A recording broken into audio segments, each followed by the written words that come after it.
Bismillahirrahmanirrahim. Today we are going to discuss about the internal energy and work done by the heat energy. Internal energy of gas in thermodynamics is basically the sum of kinetic energy of the molecules and potential energy of the molecules. All kind of molecular energies are named as internal energy. In thermodynamics, ideal gas is taken as working substance in which molecules of ideal gas are merely point mass which exert no force on each other. So internal energy of ideal gas is the translational kinetic energy of molecules. When temperature of ideal gas system is increased, the motion of molecules increases and heat is converted to internal energy.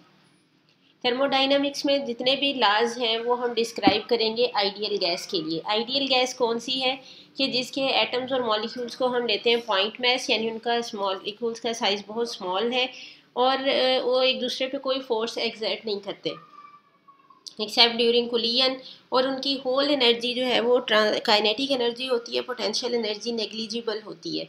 और जब हम heat up करते हैं gas को तो temperature increase होता है. Temperature increase होने से क्या होगा, एटम्स और मॉलिक्यूल्स की वाइब्रेशनल काइनेटिक एनर्जी इंक्रीज़ होगी. जब एनर्जी काइनेटिक एनर्जी इंक्रीज़ होती है तो हम कहते हैं इंटरनल एनर्जी भी इंक्रीज़ हो रही है. It is important to note that energy can be added to a system without transferring heat. ज़रूरी नहीं है कि हम किसी चीज़ को चूल्हे पे ही रखेंगे तो ही हम उसको इंटरनल एनर्जी इंक्रीज़ कर रहे हैं. उसको हीट ट्रांसफ़र करके ही, हीट ट्रांसफ़र किए बगैर भी हम इंटरनल एनर्जी इंक्रीज़ कर सकते हैं. For example when two bodies are rub together then internal energy increases due to mechanical work. वो जो हम मैकेनिकल वर्क कर रहे होते हैं ड्यू टू फ्रिक्शन हीट जो प्रोड्यूस हो रही होती है वो बॉडी को का टेम्परेचर इंक्रीज करती है. Similarly when an object slides over another surface and comes to rest due to frictional force then work done on or by the system is partially converted into internal energy. In thermodynamics internal energy is a state function, that is it does not depend on the path but depends on initial and final state of the system.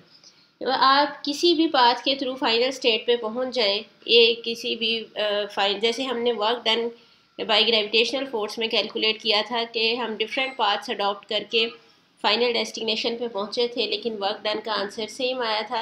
इसी तरह से जो heat है ये भी internal energy जो है ये भी स्टेट फंक्शन है, यानी इनिशियल पॉइंट पे डिपेंड करेगी और फाइनल पॉइंट पे. आप किस पाथ से फाइनल स्टेट तक पहुंचे हैं, कौन सा प्रोसेस फॉलो करके पहुंचे हैं, it doesn't matter. We consider system in which pressure changes from PA to PB. हमने वर्टिकल एक्सिस पे प्रेशर लिया है, हॉरिजॉन्टल एक्सिस पे लिया है वॉल्यूम. जब प्रेशर चेंज होगा तो अंडरस्टूड है वॉल्यूम भी चेंज होगा क्योंकि बॉयल्स लॉ से प्रेशर और वॉल्यूम इन्वर्सली प्रोपोर्शनल है. And volume changes from VA to VB regardless of the process by which the system changes from initial to final state. अब हमने यहाँ पे प्रोसेस कंसीडर नहीं किया, वो बॉयल्स लॉ भी वो आइसोथर्मल प्रोसेस भी हो सकता है, एडियाबैटिक भी हो सकता है, आइसोबैरिक प्रोसेस भी हो सकता है, आइसोकोरिक प्रोसेस भी हो सकता है. कोई भी प्रोसेस है ये हमने कंसीडर नहीं किया, बस इनिशियल से फाइनल स्टेट तक गया है सिस्टम. तो experimentally it is prove that change in internal energy is always independent of the path C1 and to C2 as shown in figure.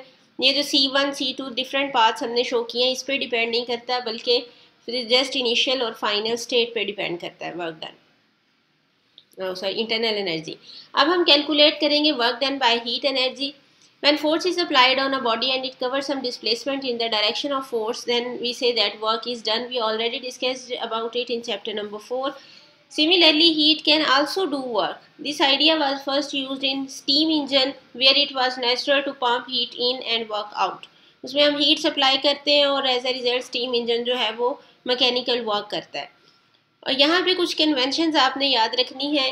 Conventions यानी वो यूनिवर्सल लॉज जो कि हमने न्यूमेरिकल सॉल्व करते हुए डिफरेंट इक्वेशंस डिराइव करते हुए as it is apply करनी है. ये if heat is added to a system then it is taken as positive because it increases internal energy.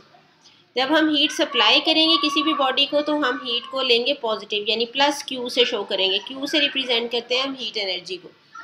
If heat is taken out of the system, अगर आप किसी system से heat extract कर रहे हैं, जैसे अगर एक हॉट वाटर आपने किसी कंटेनर में रखा है, आप उसमें से अगर हीट इजेक्ट हो रही है, सराउंडिंग में एनवायरनमेंट में ऐड होती जा रही है, वाटर कूल डाउन हो रहा है, तो हम क्या कहेंगे कि उस सिस्टम की इंटरनल एनर्जी डिक्रीज़ हो रही है. Work done by the system is taken as positive. अगर वर्क डन सिस्टम करता है अपने सराउंडिंग पे, एनवायरनमेंट पे, तो उसे हमने पॉजिटिव लेना है, प्लस डब्ल्यू से शो करेंगे। अगर सिस्टम के ऊपर एनवायरनमेंट वर्क डन कर रहा है, एक्सटर्नल फोर्स अप्लाई हो रही है, तो फिर हम work done by the system जो है, ऑन द सिस्टम जो है, इसको नेगेटिव लेते हैं, माइनस डब्ल्यू से इसको रिप्रेजेंट करेंगे। यहाँ पे अब हम कैलकुलेट करते हैं work done by heat energy.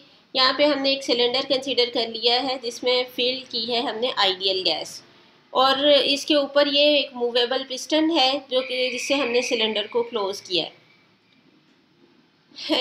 Let the area of cross section of this cylinder is capital A.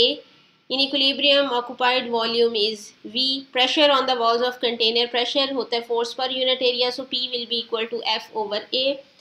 So we here for force exerted by the gas on the piston or on the walls of container, F will be equal to PA. When this cylinder is placed on a hot reservoir, अगर हम इसे किसी hot reservoir पे रख दें जिससे heat add हो इसमें, तो इसका टेम्परेचर इंक्रीज होगा। And we know that from Charles law volume is directly proportional to temperature. जब टेम्परेचर बढ़ेगा तो वॉल्यूम इंक्रीज होगा। तो जब गैस एक्सपेंड होगी तो चेंज इन वॉल्यूम है हमारे पास। पहले इनिशियल वॉल्यूम था V, चेंज हो गया वॉल्यूम डेल्टा V।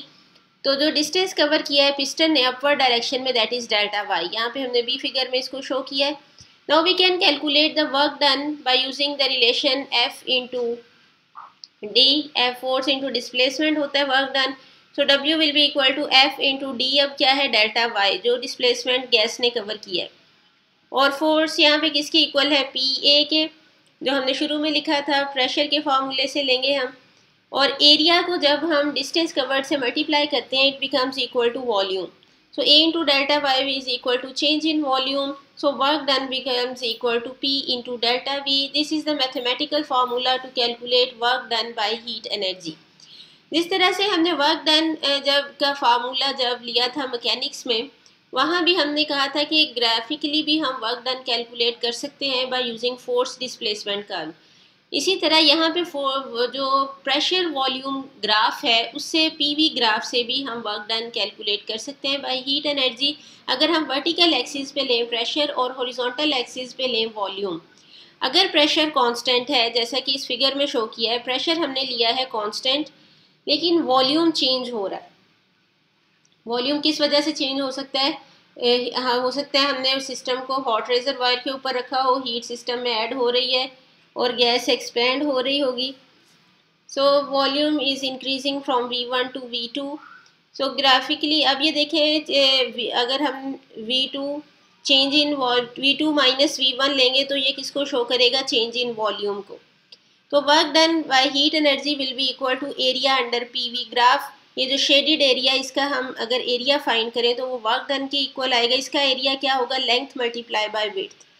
तो इसकी लेंथ में आ जाएगा डेल्टा V और विड्थ में आ जाएगा P। So again formula will be equal to P into delta V। तो इसीलिए हम कहते हैं कि हम ग्राफिकली भी कैलकुलेट कर सकते हैं work done by heat energy by calculating area under PV graph. ये एक क्वेश्चन जो इंटरनल एनर्जी का है ये शॉर्ट में ही आता है। Work done by heat energy कभी कभी लॉन्ग में आ जाता है, लेकिन मोस्टली इसमें से शॉर्ट यानी डेफिनेशंस आती हैं।